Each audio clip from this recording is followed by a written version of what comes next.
ஹரே கிருஷ்ணா. இப்போ நம்ம ஸ்ரீ சைத்தன்ய யாத்திரையோட ஸ்ரீ சார்தாம் யாத்திரையில் நம்ம இருக்கிறது கேதார்நாத் தாமத்தோட அடிவாரம். இது இந்த ஊர் கௌரி குண்டம் அப்படின்னு அழைக்கப்படுது. பேருக்கு தகுந்த மாதிரி இது கௌரி தேவியோட இடம். நம்ம ஹரித்வாரில் தக்ஷ யாகம் முடிஞ்ச உடனே தக்ஷ யாகத்தப்போ சதி தேவி, சிவபெருமானோட மனைவியான சதி தேவி தன்னோட உடலை தியாகம் பண்ணாங்க.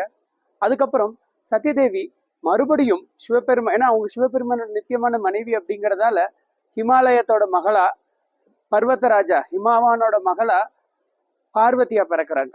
ஸோ பார்வதி திருமண வயசு வந்த உடனே நாரதர் ஹிமாவானோட அரண்மனைக்கு போறாங்க. அங்க போய் உங்க பொண்ணோட தரிசனம் எனக்கு வேணுமே அப்படின்னு சொல்லி கேட்டு அவங்க யாருங்கிறத சொல்லி அவங்களுக்கு சிவபெருமான் தான் பொண்ணுகளோட குவாலிட்டிகளுக்கு இருக்கிற குணங்களுக்கு சிவபெருமான் மட்டுமே தக்க கணவர் அப்படின்னு சொல்லி நாரதரை எடுத்து சொல்றார்.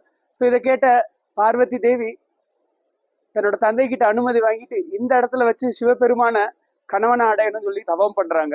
ஸோ அவங்களுக்கு தெரியும் சிவபெருமான் எங்க இருக்காங்க, கேதார்நாத்ல தான் இருக்காரு அப்படின்னு சொல்லிட்டு. ஸோ அதனால பார்வதி தேவி இங்க வந்து தவம் பண்ணி சிவபெருமான அடுத்து கல்யாணம் பண்ணாங்க. ஸோ இது கௌரி குண்டம். இது கௌரி தேவியோட கோயில். அங்க ஒரு அழகான சிற்பம் இருக்கு, கௌரி தேவி பார்வதி தேவி தவம் பண்ற மாதிரி.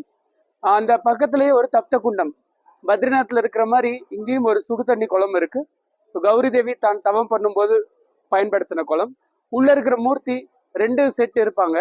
ஒன்று கல்யாணத்துக்கு முன்னாடி சிவசங்கர கௌரி சங்கர. 2வது இன்னொரு மூர்த்தி, அதுவும் கௌரி சங்கரர், கல்யாணத்துக்கு அப்புறம் அப்படின்னு சொல்லி சொல்லுவாங்க. ஹரே கிருஷ்ணா.